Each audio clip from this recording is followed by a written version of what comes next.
Assalamualaikum warahmatullahi wabarakatuh. Perkenalkan, nama saya Retno Pangesti dengan NPM 1951030336. Prodi Akuntansi Syariah kelas A, semester 2, Fakultas Ekonomi dan Bisnis Islam, Universitas Islam Negeri Raden Intan Lampung. Di sini saya akan menjelaskan kandungan arti, asbabun nuzul, dan kaitannya dengan ekonomi Quran Surah An-Nahl ayat 9 yang berbunyi A'udzubillahi minasyaitonirrajim. Bismillahirrahmanirrahim.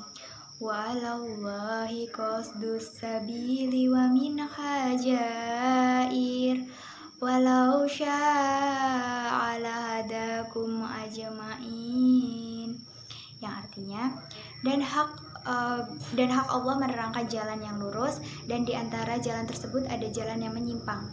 Dan jika Dia menghendaki, maka Dia akan memberikan petunjuk kepada kamu semua ke jalan yang benar.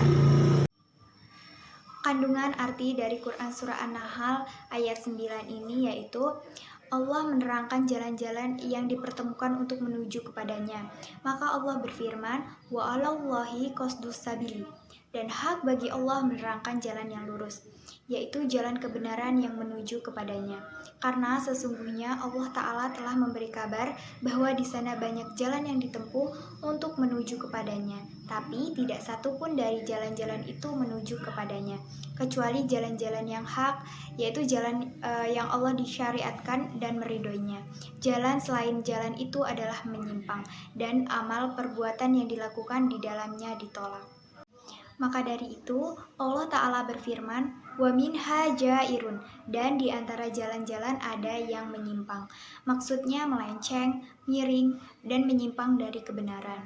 Ibnu Abbas dan lainnya berkata, jalan-jalan yang bermacam-macam, pendapat-pendapat, dan hawa nafsu yang bermacam-macam, seperti pemahaman Yahudi, Nasrani, dan Majusi. Kemudian Allah memberi kabar bahwa itu semua adalah hal yang pasti dari kekuasaannya dan kehendaknya. Maka Allah berfirman, walau sya'ala hadakum ajmain, dan jikalau Dia menghendaki, tentulah Dia memimpin kamu semua kepada jalan yang benar. Asbabun nuzulnya. An-Nahl merupakan surah ke-16 pada juz ke-14 serta merupakan kelompok surat Makkiyah, kecuali 3 ayat terakhir yang Madaniyah. Mengenai ayat 5 sampai dengan 9 dari surah An-Nahl tidak terdapat petunjuk dari Al-Hadis yang menjelaskan latar belakang atau asbabun nuzul ayat-ayat tersebut. Selanjutnya, kaitannya dengan ekonomi. Quran Surah An-Nahl ayat 9 merupakan ayat yang berhubungan dengan ekonomi, terutama masalah produksi. Dalam pandangan Islam, produksi merupakan hal yang sangat penting, karena dengan produksi, kebutuhan manusia dapat terpenuhi. Al-Ghazali menyebutkan bahwa produksi adalah pengerahan secara maksimal sumber daya alam oleh sumber daya manusia agar menjadi barang yang bermanfaat bagi manusia. Segala yang diciptakan Allah untuk manusia merupakan sumber daya yang harus dimanfaatkan dan dimakmurkan untuk kemaslahatan hidup manusia. Sumber daya tersebut merupakan sumber ekonomi yang harus dijaga dan dilestarikan. Walaupun segala sesuatu yang diciptakan Allah diperuntukkan bagi manusia, tetapi manusia tidak serta-merta dengan bebasnya dapat menggunakan atau mengeksploitasinya. Sebagai khalifah di muka bumi, manusia harus tunduk pada aturan-aturan yang telah ditetapkan Allah melalui Al-Quran dan petunjuk Rasul-Nya, termasuk dalam produksi. Menurut konsep Islam, produksi harus dijalankan sesuai dengan prinsip-prinsip yang telah digariskan oleh Al-Quran dan Al-Hadis. Menurut A.M. Saifuddin, manusia sebagai khalifah diberikan tugas untuk memakmurkan bumi dengan berbagai syarat atau perjanjian.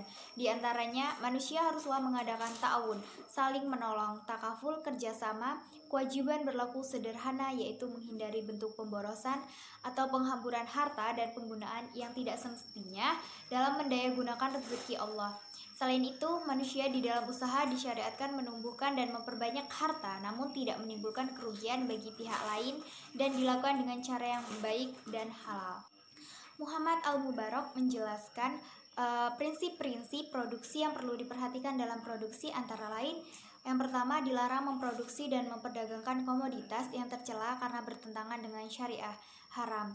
Yang kedua, dilarang melakukan kegiatan produksi yang mengarah kezoliman seperti riba, di mana kezoliman menjadi ilat hukum bagi haramnya riba.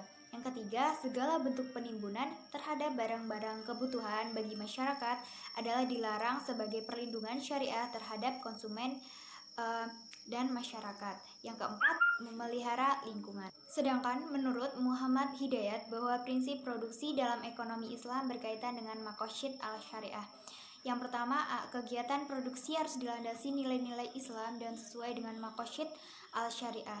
Tidak memproduksi barang atau jasa yang bertentangan dengan penjagaan terhadap agama, jiwa, akal, keturunan, dan harta. Yang kedua, prioritas produksi harus sesuai dengan prioritas kebutuhan, yaitu daruriyat, hajiyat, tahsiniyat. Yang ketiga, kegiatan produksi harus memperhatikan aspek keadilan, sosial, zakat, sedekah, infak, dan wakaf. Yang keempat, mengelola sumber daya alam secara optimal, tidak boros, tidak berlebihan, dan tidak merusak lingkungan. Yang kelima, distribusi keuntungan yang adil antara pemilik, pengelola, manajemen, dan buruh. Kegiatan produksi dalam Islam tidak sebebas menurut kapitalisme, yang membebaskan memproduksi apapun asal dibutuhkan manusia.